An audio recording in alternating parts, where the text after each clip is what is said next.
Bible में Sam's chapter 34 का verse 7 पढ़ रही थी तो वहाँ ऐसा लिखा है कि परमेश्वर के डरवैयों के चारों ओर उनके दूत छावनी किए हुए उन्हें बचाते हैं। और मैथ्यू चैप्टर 4 का वर्स 6 में ऐसा लिखा है, वे तेरे विषय में स्वर्गदूतों को आज्ञा देंगे और वे तुझे हाथों हाथ उठा लेंगे।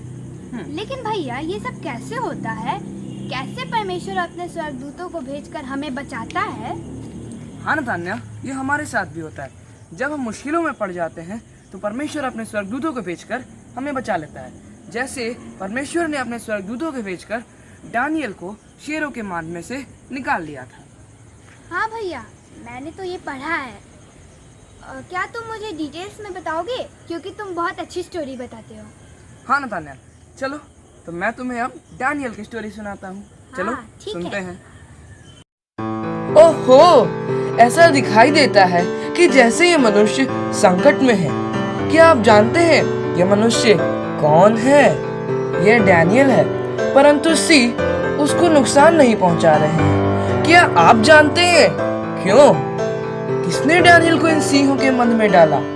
आइए हम मालूम करें। बेबीलोन का राजा दारा नामक एक पुरुष था।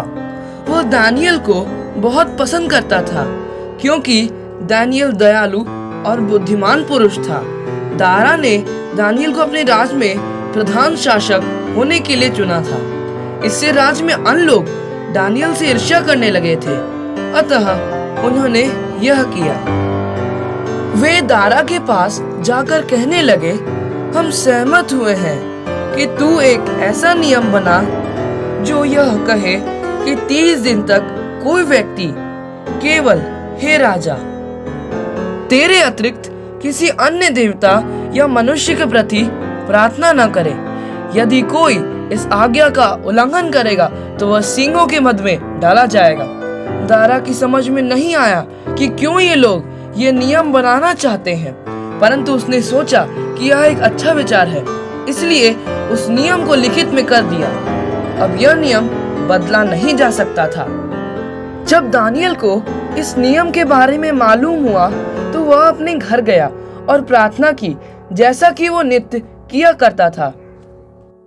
वे दुष्ट लोग जानते थे कि दानियल परमेश्वर से प्रार्थना करना नहीं छोड़ेगा। वे बहुत खुश हुए क्योंकि ऐसा ज्ञात होता था कि दानियल को समाप्त करने की उनकी यह योजना सफल हो रही थी। जब राजा दारा को यह मालूम हुआ कि किस कारण से ये लोग इस नियम को बनाना चाहते थे तो वह बहुत दुखी हुआ, परंतु वह इस नियम को बदल नहीं सकता था। इसलिए उसे दानियल को सिंहों के गड्ढे में डालने की आज्ञा देनी पड़ी। परंतु राजा ने दानियल से कहा, मैं आशा करता हूँ कि तेरा परमेश्वर जिसकी तू सेवा करता है तुझे जरूर बचाएगा। दारा इतना परेशान था कि वह उस रात सो नहीं सका। दूसरी सुबह वह दौड़ता हुआ सिंहों के गड्ढे के पास गया। आप उसको यहाँ देख सकते हैं। उसने पुकारा, हे दानियल, जीवित परमेश्वर के दास, क्या तेरा परमेश्वर जिसकी तू सेवा करता है तुझे सिंहों से बचाने की योग्य हुआ? दानियल ने उत्तर दिया, परमेश्वर ने अपना दूत भेजा और सिंहों के मुंह को बंद रखा जिससे वे मुझे हानि नहीं पहुंचा सके। राजा बहुत खुश हो गया। उसने दानियल को गड्ढे से बाहर निकालने का आदेश दिया।